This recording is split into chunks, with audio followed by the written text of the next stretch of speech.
잘 나오셨습니다. 잘 나오셨습니다. 네, 은혜 많이 받고 갑시다. 우리 한번. 네, 제가 기도할 때도 말씀드렸지만 어려움 당한 우리 이웃들이 많이 있습니다. 지금 우리야 뭐 비 많이 온다고 했는데 별로 안 오네. 뭐 기상청 다 틀렸네. 뭐 그러지만 실제 이 피해를 당하신 분들은 또 많이 돌아가셨죠. 지금 벌써 그러니까 기억을 해주시고 저희 교회도 기회가 닿으면 또 우리가 또 물질로도 또 여러모로 돕고 섬길 수 있는 계기가 됐으면 좋겠습니다.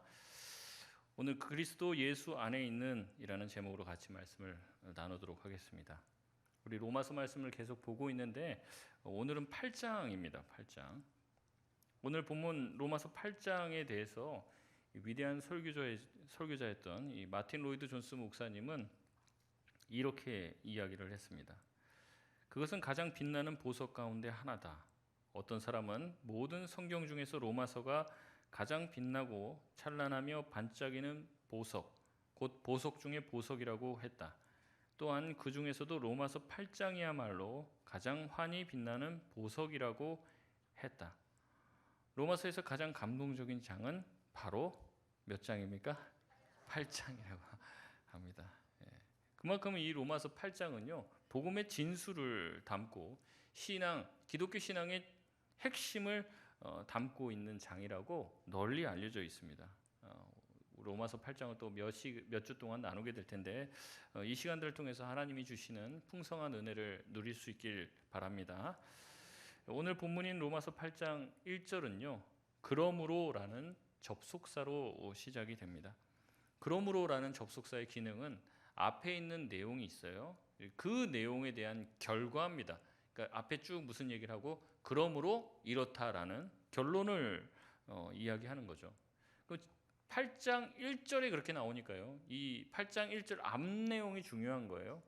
좀 간단하게 요약을 하면 이렇습니다. 7장에서의 내용은 우리 안에 죄의 법과 하나님의 법이 있는데 이게 자꾸 충돌한다고 했죠. 사도 바울은 이 가운데서 승리하고 싶었어요. 그래서 승리하고 싶어서 많이 싸웠지만 이기지 못해서 자기 자신에 대해서 굉장히 비참한 사람이다. 내가 하나님을 알고 하나님의 법도 알고 은혜도 아는데 내가 죄를 이기지 못하니 내가 곤고한 자다라고 고백을 했습니다. 이게 이제 조금 쉬운 말로는 비참한 자다라고 자기가 고백했다는 것이죠. 그래서 자기 자신이 비참한 사람이요 죄인이라고 인정했다는 겁니다. 지난주에 말씀을 나눴는데 자기 자신이 비참한 자요 곤고한 자라고 인정하고 고백하는 사람은 신자라고 했습니까? 불신자라고 했습니까? 신자라고 얘기했죠. 누가 불 이렇게 했던 것 같은데 불신자 아닙니다. 자기가 죄인이라고 인정할 수 있는 사람은요 신자밖에 없어요. 자기가 하나님을 믿는 믿음을 갖게 됐으니까 뭐가 죄인지를 알게 된 거예요. 그러니까 자기가 죄인인 줄 고백할 수 있게 되는 거죠. 그렇기 때문에 신자의 의식 깊은 곳에는 무슨 생각이 있냐면 내가 하나님의 말씀대로 살지 못한다라는 죄책감들이 있습니다. 내가 하나님이 기뻐하시는 모습대로 살아야 된다고 하는 마음은 있는데 마음은 있지만 육신이 약한 거죠. 그래서 잘 안 돼요. 그래서 어떻게 신앙이 좋으신 분들은 어떠냐면 내가 한번 죄를 안 지어봐야지 이런 결단도 합니다. 그래서 한번 내가 죄를 안 지어보겠다 애를 써봐요. 그리고 강박에 사로잡힐 정도로 자신을 혹독하게 대합니다. 사소한 것조차도 죄로 규정하면서 내가 하나님을 기쁘시게 해드려야지라고 하면서 힘써서 살아갑니다. 근데 그렇게 살면 살수록 그렇게 살 수 없다는 것만 깨닫게 되는 거예요. 점점 이런 신앙생활을 하다 보면요, 이 신앙의 자기의 어떤 하나님의 말씀이 자기를 자꾸 옥죄는 것 같은 거예요. 목을 조르는 것 같은 느낌을 받는 거예요.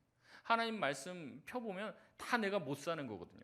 마치 하나님이 나한테 막 너 그렇게 왜 이렇게 죄를 져 하면서 손가락질하는 것 같고 목사님 설교 다 들어봐도 다 나한테 막 뭐라고 하는 것 같은 느낌을 받는 거예요. 근데 그렇다고 해서 자기 삶이 나아지냐 자기 삶이 달라지냐 그것도 아니거든요. 그러니까 힘든 거예요. 너무 하나님 말씀을 읽는 것도 듣는 것도 괴로운 상태가 되는 겁니다. 영국의 제임스 패커 목사님이 있어요. 이 제임스 패커 목사님이 목회자들의 목회자다라고 칭송을 받는 분입니다. 이 제임스 패커 목사님이 옥스퍼드에서 대학생 때 말씀과 책을 읽는데 여기서 보니까 정말로 하나님의 은혜를 받고 성령이 충만하면은 죄 가운데서 해방돼서 더 이상 죄를 짓지 않는다, 이런 이제 구절을 보고 결정을 한 거예요. 나는 앞으로는 절대 죄를 짓지 말아야지.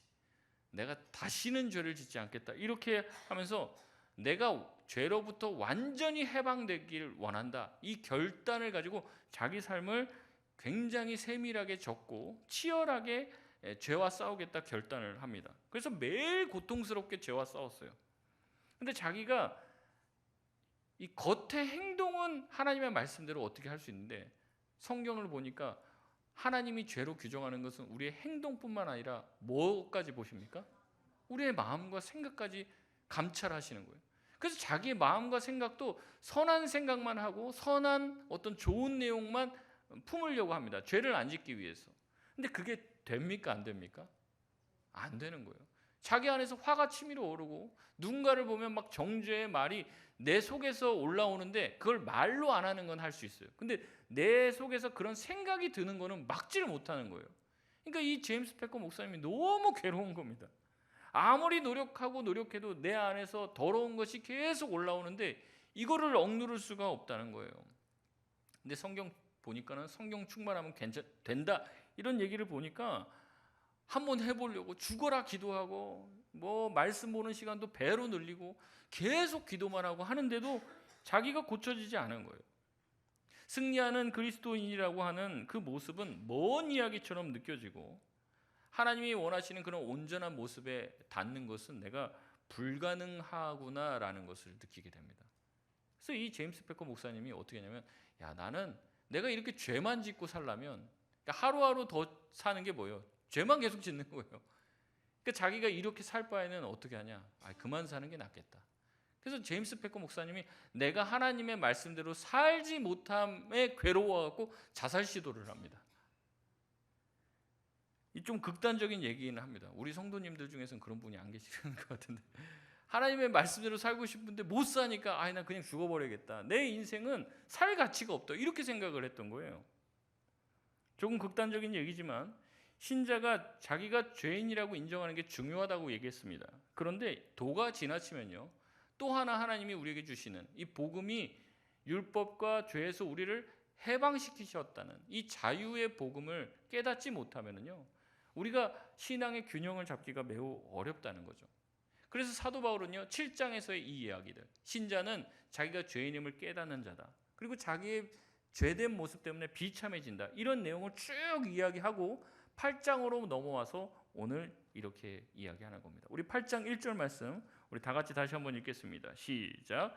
그러므로 이제 그리스도 예수 안에 있는 자에게는 결코 정죄함이 없나니. 아멘. 바울은 7장에서 자기가 죄인임을 고백했습니다. 그런데 또 하나 알게 된 것은 뭐냐면, 내가 죄인임을 알게 된 것도 누가 알게 하신 거예요? 하나님이 알게 해주신 거예요. 예수 그리스도를 통해서 알게 된 것입니다. 그렇기 때문에 이 사실을 통해서 내 안에 믿음이 생겨났다는 것을 깨닫게 된 거죠. 그래서 감사한 거예요. 내 안에 믿음이 생기니까 내가 그리스도 안에 있구나. 내가 믿음을 가지게 되니까 그리스도께서 내 안에 있고 내가 그리스도 안에 있구나라는 것을 깨닫게 된 거예요. 그러면 그리스도께서 나를 지켜주시고 나를 보호해 주시네. 그리스도께서 나를 위해서 십자가에서 죽으셨네. 그리스도께서 나를 위해서 모든 대가를 다 치르셨네. 그러므로 결론적으로 어떻게 된다는 거예요? 내 안에 그리스도께서 계시고 그리스도께서 내 안에 계시니 누가 나를 공격하겠는가? 누가 나를 정죄하겠는가? 그러므로 그리스도 예수 안에 있는 자를, 그리스도 예수 안에 있는 존귀한 자를 누가 무시하고 업신여길 수 있겠는가?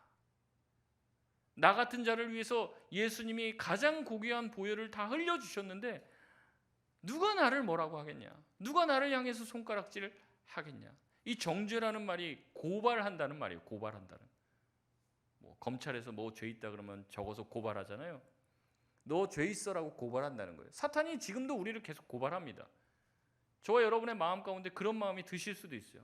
내 일주일 동안 삶을 주님이 아시는데 찬양하려고 하니까 너 일주일 동안 맨날 남용만 하고 그냥 오늘 앉아서 찬양하는데 네 입에서 저주와 찬양이 함께 나오는도다. 이 하나님의 말씀을 통해서 우리를 정죄하는 거예요. 그래서 예배를 못 드리게 합니다.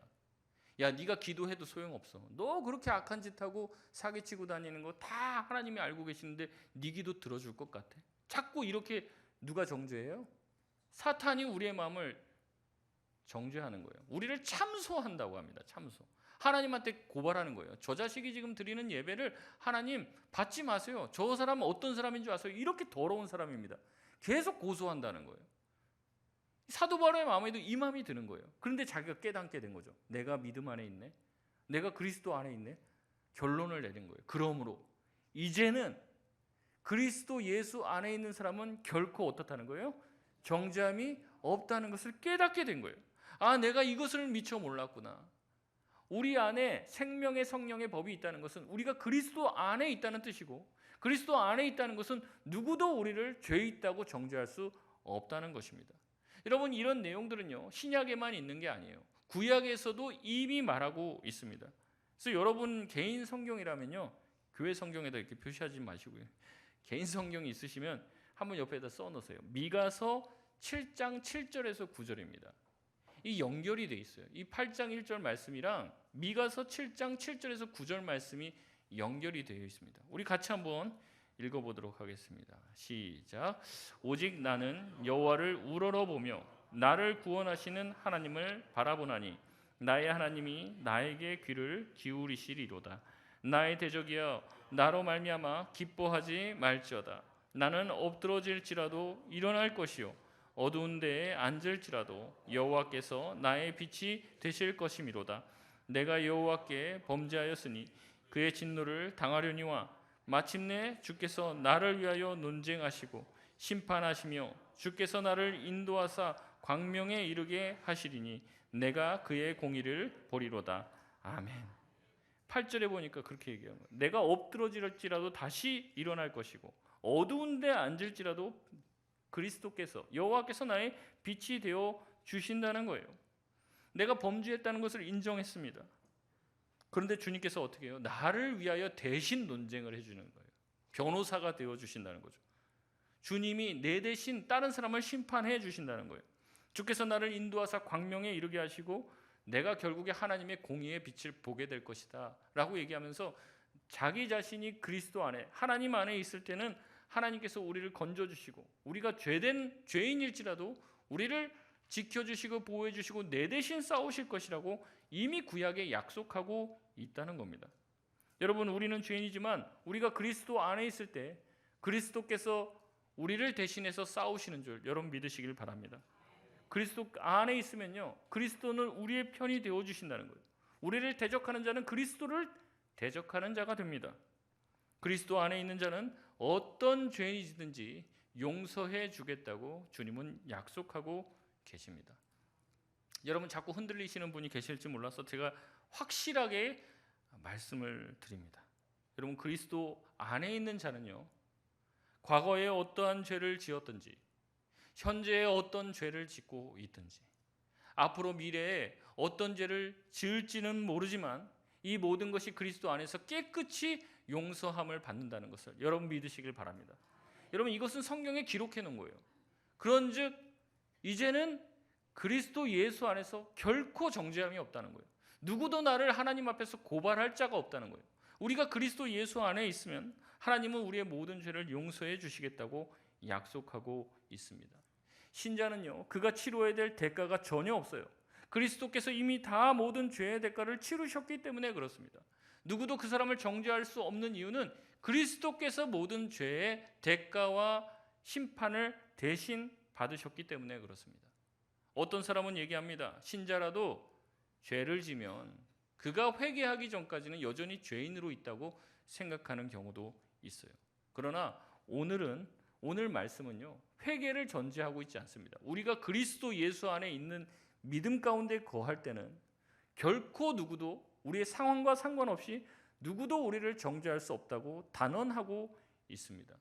여러분, 그리스도 예수 안에 있는 신자는 과거, 현재, 미래의 모든 죄 가운데서 구원받게 됐다는 것을 여러분 믿으시길 바랍니다. 근데 오늘 제가 이 말씀을 드리니까 과거, 현재, 미래 모든 죄를 다 주님이 용서하신다고 얘기를 들었을 때 여러분 마음을 한번 보십시오. 야, 신난다. 이제 제 마음대로 지어도 되겠네. 이제는 죄책감 괜히 가졌네. 내가 그동안 마음껏 죄를 한번 지어봐야지. 편하게 짓자. 어차피 지을 거. 여러분 그런 생각이 드시는 분이 계시다면 죄송하지만 신자가 아닐 가능성이 상당히 높습니다. 지금 인터넷에 로마서 1장부터 쭉 해갖고 한 20 몇 개 동영상이 올라가 있으니까 시간 날 때 한번 쭉 보세요. 여러분 신자는요, 우리 가운데 더 이상 정죄함이 없다라는 말을 들을 때요, 야 그러면 죄 많이 져도 되겠네, 이런 생각 드는 사람 신자일 수가 없어요. 이것을 듣고요 어때요? 감사한 거예요. 감격한 거예요. 내가 이렇게 죄인인데 죄 없다고 해주시니 감사합니다. 하나님, 내가 이제는요 죄 안 짓고 거룩한 삶 살려고 한번 애 좀 써볼게요. 이렇게 해야 되는 게 정상적인 신자지. 정죄함이 없고 앞으로 미래에 지을 죄까지도 다 용서한다라는 말을 듣고 그럼 신나게 죄를 좀 더 지어와야겠다라고 생각하는 사람은 자기를 위해서 흘리신 예수님의 피의 가치를 모르는 사람이라는 거죠. 그런 분들은요 이 8장 1절의 말씀을 오해하는 것이에요. 로이드 존스 목사님은 이렇게 얘기합니다. 우리에게 있는 대부분의 문제는 로마서 8장 1절의 표현에 담긴 진리를 깨닫지 못하는 데서부터 온다, 이렇게 얘기합니다. 로마서 8장 1절을 모르는 거예요. 그러니까 어떤 사람은 제임스 패커 목사님처럼 자기가 말씀대로 살지 못하니까 말씀을 들을 때마다 자기가 죄인이잖아요. 그러니까 자꾸 주눅이 드는 거예요. 자꾸 정죄함 가운데 사로잡히는 겁니다. 필요 이상으로 자기 자신을 자책합니다. 신앙생활을 해도 변화되지 않는 자기의 모습 때문에 절망하고 좌절합니다. 근데 8장 1절을 모르니까 그런 거예요. 우리가 주님 안에 있으면 어떠한 정죄도 우리에게 통할 수 없다는 것을 여러분 믿으시길 바랍니다. 근데 또 거꾸로 그런 거예요. 정죄함이 없다고 하니까 더 이상 거룩하게 살 필요를 못 느끼는 거죠. 대충 살아도 되네. 여러분, 우리가 거룩하게 살아야 될 이유, 우리가 정죄함이 없고 하나님이 우리의 모든 죄를 용서하신다고 해도 우리가 거룩한 삶을 살아야 될 이유가 무엇입니까? 여러분, 우리가 거룩한 삶을 살아야 될 이유는요, 우리가 정죄당할까 봐 겁나서 거룩한 삶을 사는 게 아닙니다. 이제는 우리가 과거에는 하나님과 원수되었지만 그리스도 예수를 통해서 우리가 하나님과 화목하게 되었고 우리가 하나님 안에, 하나님이 우리 안에 거하게 되면서 주님을 사랑하게 되고 주님이 우리를 얼마나 사랑하는지 알게 된 거예요. 그래서 우리가 사랑하는 그 주님, 우리를 사랑하시는 그 주님을 기쁘시게 해드리기 위해서 거룩한 삶을 사는 것입니다. 8장 2절 말씀은 계속해서 그리스도 예수 안에 있는 생명의 성령의 법이 죄와 사망의 법에서 우리를 해방했기 때문에 우리가 더 이상 정죄함이 없다는 사실을 강조합니다. 3절에서 4절 말씀은요, 더 이상 우리에게 정죄함이 없고 우리가 죄의 노예가 아니라는 사실을 두 가지로 증명하며 말하는데, 첫 번째는 3절 말씀에 해당되는 것입니다. 첫 번째는 뭐냐면 아들 예수님을 죄 있는 육신의 모양으로 이 땅에 보내서 우리 대신에 죽이신 거예요. 그래서 예수님께서 우리 죄를 다 십자가에서 담당하시고 죽었기 때문에 우리가 받아야 될 죄책이 없다는 겁니다. 그렇기 때문에 더 이상 우리가 정죄함이 없죠. 우리가 죄가 있어야지 정죄함을 받을 텐데 그 죄의 모든 결과와 또 심판 받아야 될 대가를 누가 다 치르셨습니까? 예수님이 십자가에서 치르셨기 때문에 우리에게 뭐라고 손가락질할 게 없다는 거예요. 두 번째는 무엇이냐면 4절 말씀인데요, 성령을 통해서 거룩한 삶을 살기 위해서 율법의 요구가 다 이루어진다고 말씀합니다. 이 두 가지를 보면요, 우리가 좀 납득 안 가는 게 두 번째입니다. 첫 번째는 좀 쉽게 이해가 가실 거예요. 우리가 지은 죄를 예수님이 다 씻으셨기 때문에 정죄함이 없다. 이건 이해가 되죠. 두 번째는 조금 이해가 안 갑니다. 우리가 정죄함과 율법에서 다 우리를 해방시켰다고 말씀을 해놓고서 무슨 얘기를 하냐면, 우리가 정죄함이 없는 이유는요, 우리가 거룩한 삶을 살기 때문에 그렇다라고 말을 하는 거예요. 4절에서. 아니, 우리가 보면 우리가 거룩한 삶을 삽니까? 그렇지 못하죠. 거룩한 삶을 살지 못하는데 우리가 정죄함 없는 이유는 거룩한 삶을 살기 때문에 그렇다라고 바울은 말하고 있어요. 이 말이 무슨 말이냐면 간단하게 말하면 십자가에서 우리의 모든 죄를 담당하신 예수 그리스도를 통해서 우리는 더 이상 4절에 육신을 따르지 않게 되고 그 영을 따라 살게 되었다고 말합니다. 그 영이 뭘까요? 성령이죠, 성령. 그 영이라고 따로 얘기합니다. 이 정관사 덜을 쓰는 거예요. 그래서 유일한 영, 그 영인 성령이라는 거죠. 예수님이 십자가에서 죽으시고 부활하심으로 말미암아 예수님을 믿고 그리스도 안에 있으면 예수님이 우리에게 선물을 보내주시는데 그게 누구십니까? 성령을 선물로 주신다는 거예요.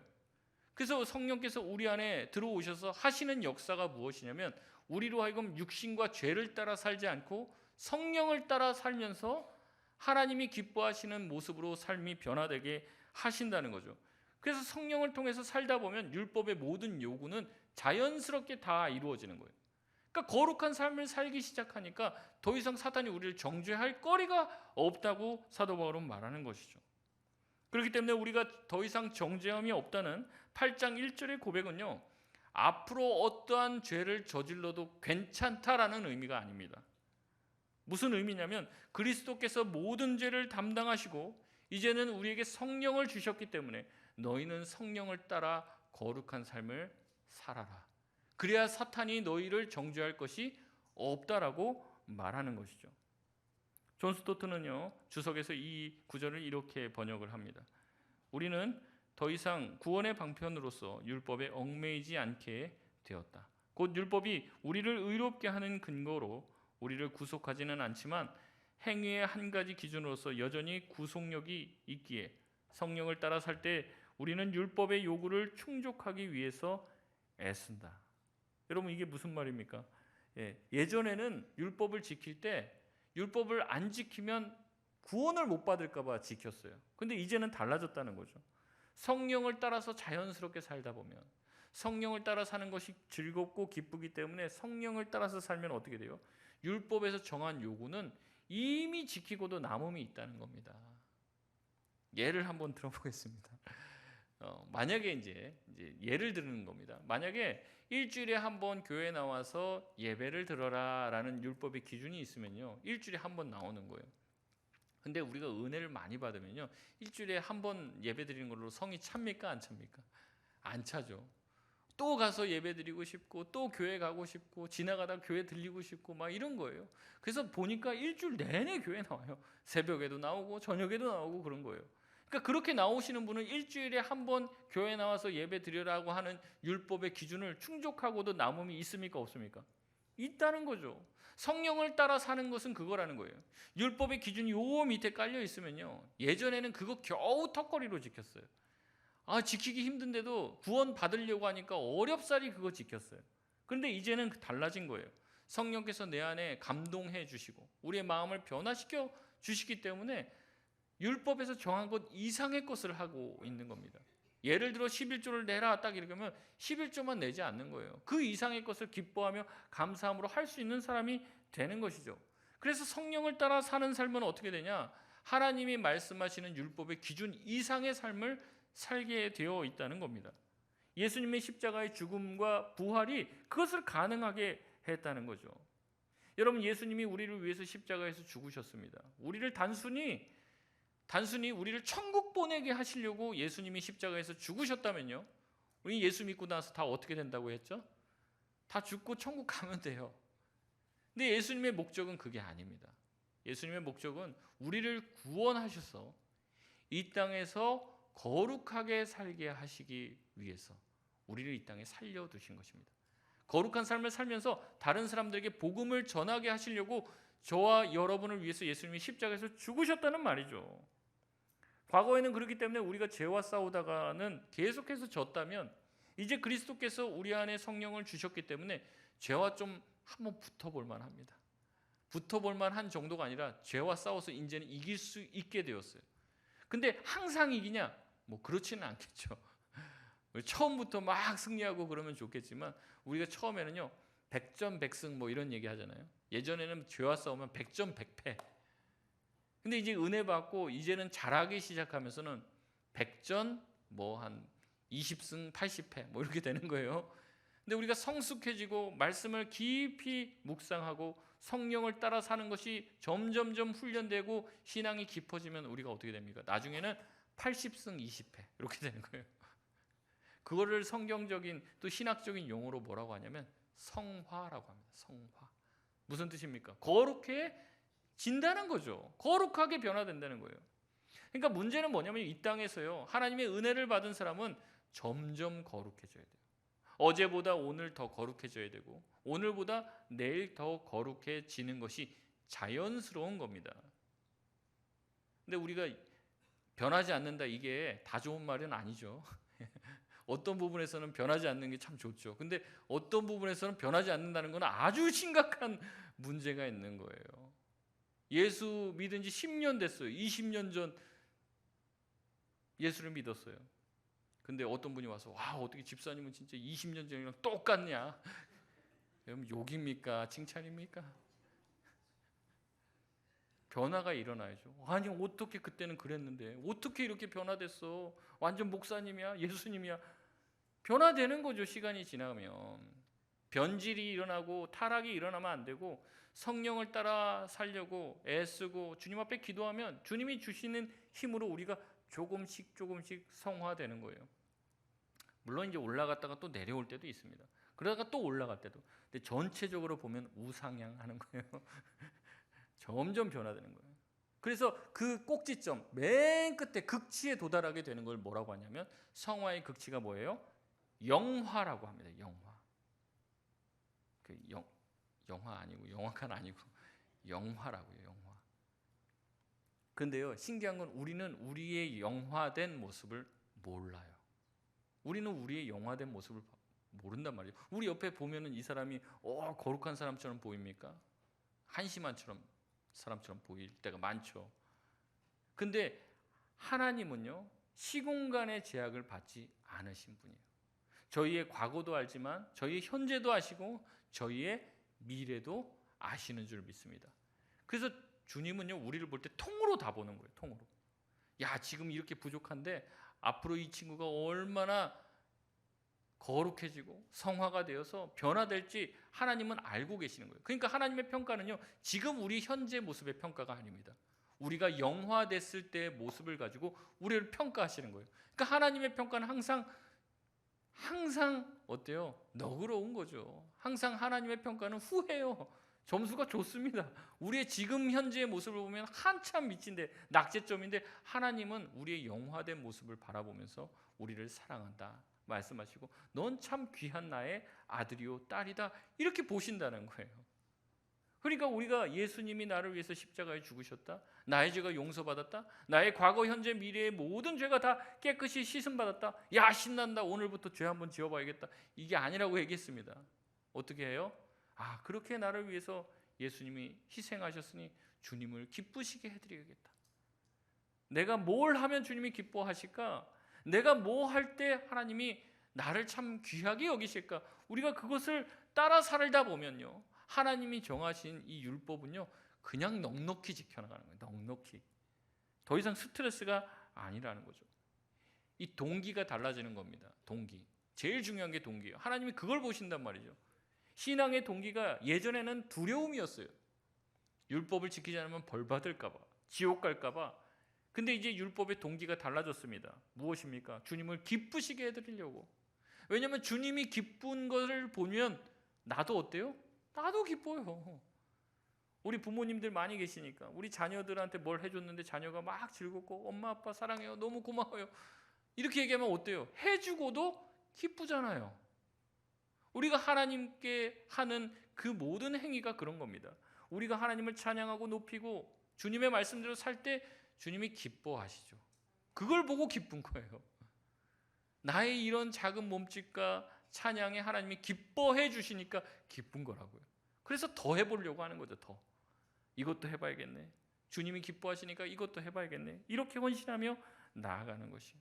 이것이 바로 육신을 따르는 삶이 아닌 성령을 따르는 거룩한 삶인 줄 여러분 믿으시길 바랍니다. 물론 우리가 이렇게 살아도 또 넘어질 거예요. 또 죄를 질 거예요. 사탄은 그 죄를 질 때마다 우리를 고소하고 참소할 겁니다. 야, 그래도 네가 집사라며, 네가 뭐 권사라며, 막 손가락질하면서 네가 그 예배 드리는 거 받을 줄 알아? 여러분 그런 참소가 밑에서 탁 올라올 때마다 여러분 딱 차단하세요. 이 로마서 8장 1절 여러분 암송하시길 바랍니다. 예. 그러므로 이제는 그리스도 예수 안에 있는 자에게는 결코 정죄함이 없나니 하고 딱 말씀으로 딱 쳐내는 거예요. 사단이 우리를 계속 고발할 거예요. 여러분 거기에 속아 넘어가지 마십시오. 우리로 하여금 예배 못 드리게 하려는 거예요. 우리로 하여금 정죄감에 사로잡혀서 하나님을 기쁘시게 못하게 만들려고 그러는 거예요. 여러분 거기에 속지 마시고 하나님의 말씀으로 승리할 수 있는 저와 여러분 다 되시길 바랍니다. 말씀을 맺겠습니다. 사단은 계속해서 우리를 힘들게 합니다. 너가 지난주에 뭔 짓을 했는지 하나님 다 알고 계셔. 성도들도 다 알고 있어. 네 마음속에 얼마나 악한 것이 가득하냐. 네가 그 입으로 어떻게 찬양을 하고 하나님께 기도를 해. 정죄하고 비판합니다. 그러나 우리가 그리스도 예수 안에 있다면 어떠한 정죄와 비판도 우리를 넘어뜨리지 못한다는 것을 여러분 기억하시길 바랍니다. 모든 정죄 가운데서 여러분 자유하시길 바랍니다. 여러분 이 자유가 우리에게 방종이 되지 않게 해야 돼요. 거룩한 삶을 추구하시길 바랍니다. 마음껏 죄를 짓지 마시고요. 하나님을 기쁘시게 해드릴 수 있는 성령의 소욕을 따라 살아갈 수 있는 저와 여러분 되시길 바랍니다. 여러분 우리는 완벽하지 못해요. 완전하지 않다는 거죠. 완전하지 않다는 게 앞으로도 완전하지 말라는 말은 아닙니다. 우리가 어제보다 오늘보다 내일 더 거룩한 삶을 꿈꾸며 더 거룩한 삶을 향하여 나아가 하나님을 기쁘시게 해드릴 수 있는, 그래서 우리가 이 과정들을 다 끝나면요 우리의 불순물들이 조금씩 다 떨어져 나갈 거예요. 그래서 완전히 우리가 정화되었을 때는 어떤 모습이 됩니까? 정금과 같은 모습, 하나님이 보시기에 참으로 아름다운 영화의 모습으로 주님 앞에 크게 쓰임받을 수 있는 저와 여러분이 되실 것이라는 믿음을 가지고 사는 우리 모든 성도님들 되시길 바랍니다.